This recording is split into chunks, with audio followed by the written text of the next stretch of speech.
আজ যদি সাম্প্রদায়িক ইসকনের বিরুদ্ধে আমার রাষ্ট্র এবং সরকার কোনো ব্যবস্থা গ্রহণ করতে ব্যর্থ হয়, তাহলে মনে করব সাম্প্রদায়িক সম্প্রীতির বাংলাদেশকে তারা ধ্বংস করতে চায়।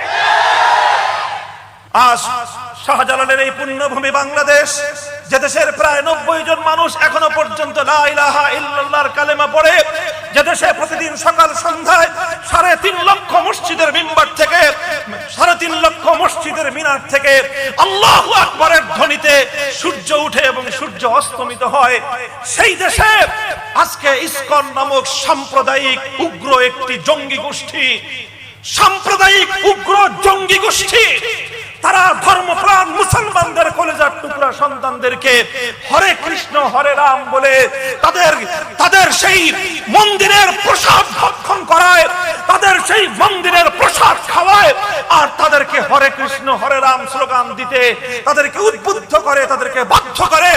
শুধু এখানেই ক্ষান্ত নয়, এটা কোনো গোপনে সংগোপনে অথবা নীরবে নিভৃতে আড়ালে আবদারে নয়, সেই কর্মসূচির ভিডিও ধারণ করে সেটাকে সামাজিক যোগাযোগ মাধ্যম সহ প্রচার মাধ্যমে প্রচার করে প্রায় 15 কোটি মুসলমানদের বুকের উপর তারা চাপিয়ে দেওয়ার চেষ্টা চালায়।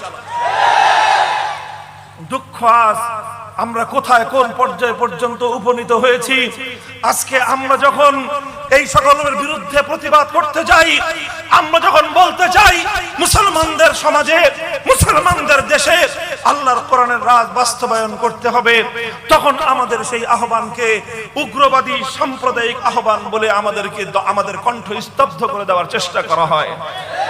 আর যখন 90% মুসলমানদের কলিজার টুকরা সন্তানদের মুখ থেকে হরে কৃষ্ণ হরে রাম নাম উচ্চারণ করিয়ে মুসলমানদের কলিজার উপর উপর্যুপরি আঘাত করা হয়, তখন তার বিরুদ্ধে এদেশের কর্ণধারদের মুখ থেকে টু শব্দ শুনতে পাওয়া যায় না। সংগ্রামী সাথী ও বন্ধুগণ, আসুন, একদিকে যেভাবে ইসলাম এবং মুসলমানদের বিরুদ্ধে ইসকনিরা হিন্দুত্ববাদী সাম্প্রদায়িক গোষ্ঠী আজ যেভাবে সাম্প্রদায়িক উস্কানি দেওয়ার চেষ্টা করতেছে, আপনারা চিন্তা করে দেখেন, ওরা আজকে আমাদের সন্তানদেরকে প্রসাদ খাওয়ায়। কি খাওয়ায়? প্রসাদের ব্যাখ্যা দিয়েছে আমাদের ফজলুর রহমান ভাই। প্রসাদ মানেই হলো হিন্দুদের দেবতাদের জন্য যেই ভোগ তৈরি করা হয়, সেই দেবতার ভোগের অবশিষ্টাংশ, দেবতার আশীর্বাদ নিয়ে যেই খাদ্য বিতরণ করা হয়, ওটাকে বলা হয় প্রসাদ। আমার প্রশ্ন হলো এই, যে ব্যক্তি তাওহীদকে বিশ্বাস করে সেটা কোশ্চিন কেন কোন হিন্দু দেবতার আশীর্বাদ বিশ্বাস করতে পারে না? যদি বিশ্বাস করে তার ঈমান থাকতে পারে। তাহলে আজ কালেমা গো মুসলিম বাবা মায়ের সন্তানকে তুমি হরে কৃষ্ণ হরে রাম বলে প্রসাদ খাওয়ায় 16 কোটি মুসলমানকে উস্কানি দিচ্ছ।